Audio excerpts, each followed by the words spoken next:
Yeah. Another one. Cheers. Good to see you, man.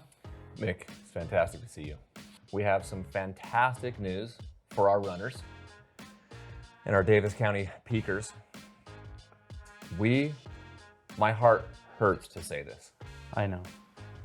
This hurts. I get it. We are going to change the course. Yep, it's now 5 10-mile loops. So we're gonna sit down, we're gonna chat with Mick and go through this and give everybody just kind of a play-by-play of what our course is like and why we think it is the best course in the state, and it is Utah's Fall 50. It is.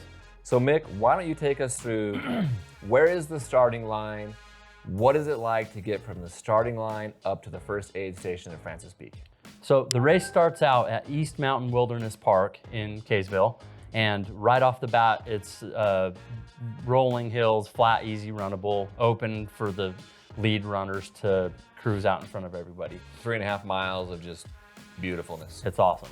And then about mile 4, you'll start the climb up Great Western Trail up towards Thurston, and that's a great backcountry feel, beautiful terrain up there. That's the biggest climb of the race. Then there's a couple natural water springs. Yep, right around mile 8 and 10. You Yes. can't miss them. They're on the trail.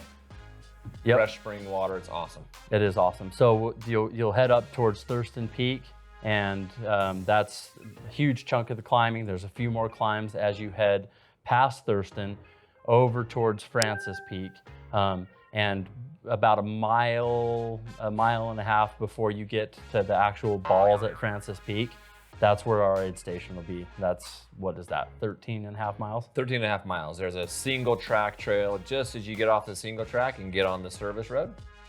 Boom. Yep. There we are. About 6,000 feet of climbing from the start. So big boy climb. You're getting it out of the way. The race starts at 5 a.m. So you're going to get a lot of that climbing in the dark for, at least the first, hour or so of the Vita course of the 3.5 miles.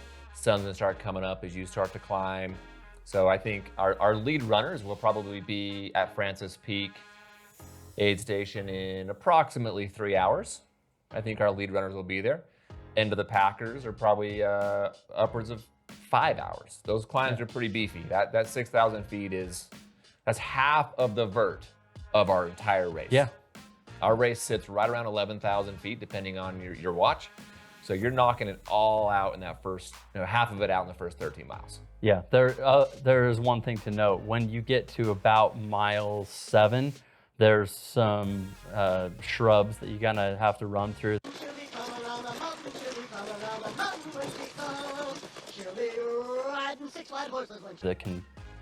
They can chew up your shins a little bit. So if you had some compression sleeves or higher socks, just keep that in mind. I don't do it when I go up there and I'm fine, but you might get a few scrapes. You're tougher than me. I wear the calf sleeves every time on that course right there. There we go. Okay, so we get to the first aid station. You're probably, 3, 4, 5 hours into the race, feeling good, fill your pack up, grab a little grub, and then it's a nice 6.5 mile downhill bomb down to the Farmington aid station, which is locally called the Y, because you can go to Farmington or Bountiful on the service road. Don't hit it too hard. You might chew up the quads, but run at your own leisure. That's just a nice little run. Have an aid station there. Then our second aid station at the Farmington Y. Then we have a 5 mile climb. Yes, that's what I was gonna say. You can expect some great food there. We're gonna have real food, some pancakes and bacon, and you can really load up for the 5 mile climb up towards Bountiful Peak. Okay, so the 5 mile climb is also service road. Yep. So you're on the service road, 5 mile climb, winding, beautiful west views of Centerville, Bountiful area, phenomenal views. It's about 2,000 feet climb over the 5 miles. So we'll have some lead runners running that. Most of you will be climbing that. So I would plan on that section taking a couple of hours. Yeah, I would. This is a great place to pull out your trekking poles and just go on a nice little boogie. And because once you get to the top of that, a ton of the climbing's done. We will have drop bags at Farmington. Yes. So it's important to note, you can drop your jacket. Maybe you have a jacket there. Maybe you have fresh pair of socks or something, but you can have a drop bag there at Farmington to swap out clothes. Yep. As the sun comes up, it's gonna get warmer. Maybe you wanna drop your gloves or something there. Just bring your drop bags to the start of the race. We'll have 2 trucks there, one marked Aid Station 2, France, or I don't know if we'll say Farmington. Yeah. Farmington Canyon, Aid Station 2, and the other one will be Mueller Park. Aid Station 5. Yeah, those are the 2 spots that you can have a drop bag.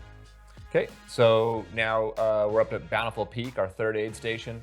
We're mile 25, and you've done at this point roughly 8,000 feet of climbing, maybe a little more than that, 9,000 feet of climbing. You're halfway through the race. You're probably, most of you will be 5, 6, 7 hours into the race at this point.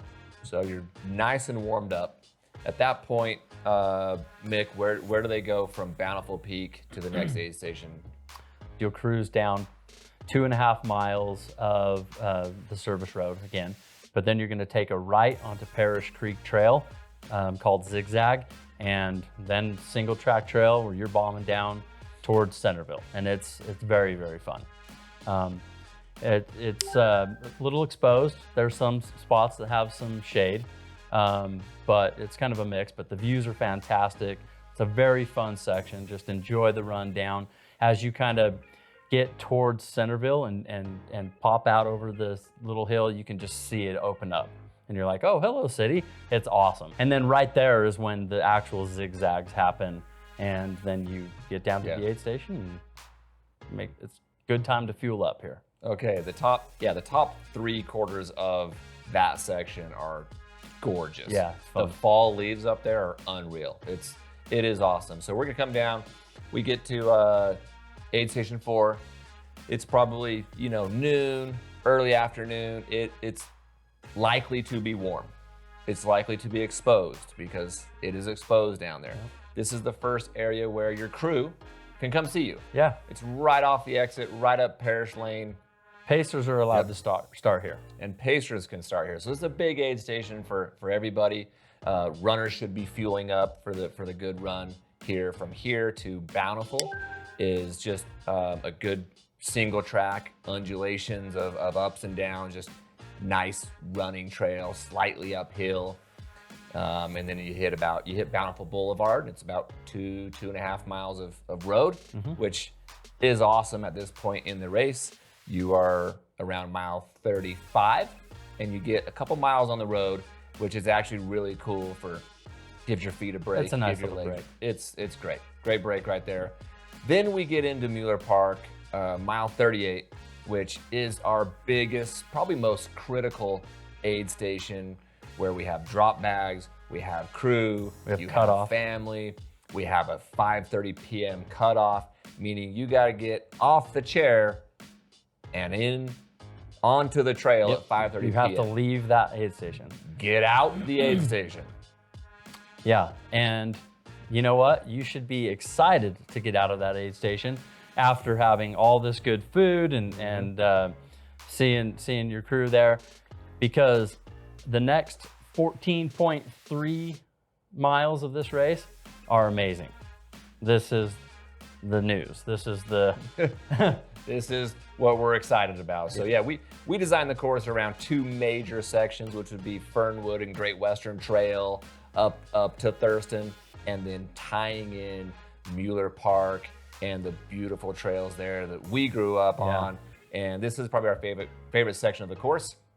This year, 2022, our great city and county have given us new trails that we will implement into our DC Peaks Trail. Yeah, and we were almost like, no, we don't want to do that because we have to go up to Rudy's. We have to go to Elephant Rock. But you know what? it's a new, fresh trail, and we're a new, fresh race, so we're rolling with it. And I've been over there 4 times this week, and it is amazing. The trails, like what, 4 feet wide, just beautiful. It still feels the same as going up to Rudy's to me. Tons of coverage, shade. It's phenomenal. You can, I don't know if you will starting at mile 38, but when we just went there today, it's all runnable. Yep. You know, I don't think that's going to happen for the majority of our runners, that part in the race. Yeah. So they'll just get a little boogie going with their trekking poles again and enjoy that section, and I think they'll love it. Yeah, so from there, they leave Mueller Park, mile 38, and for the next it's a 9.5 mile stretch from Mueller Park to what we have called Jacobs Hill, our last and final aid station number 6. So it's a good 9.5 mile climb, about 2,000 feet, 2,100 feet of climbing there. Yep. So Mueller Park, again, huge aid station to fuel up, food, water, everything. And then we get to the last aid station, and it's just more single track. From there, it's just a little 5 mile boogie to the finish. Yeah, you just boogie to the finish, cruise past Wild Rose, down to Tunnel Springs, and we'll be waiting for you. It's a party. All right, great. Well, thanks for coming in, Mick. It's been great meeting with you. Great to be here. Yeah, Thank you. That was a lot of work. We're going to see all of our runners here on Saturday. We're looking forward to seeing you on race day for another year of success at DC Peaks 50. See you then. See you then. Cheers.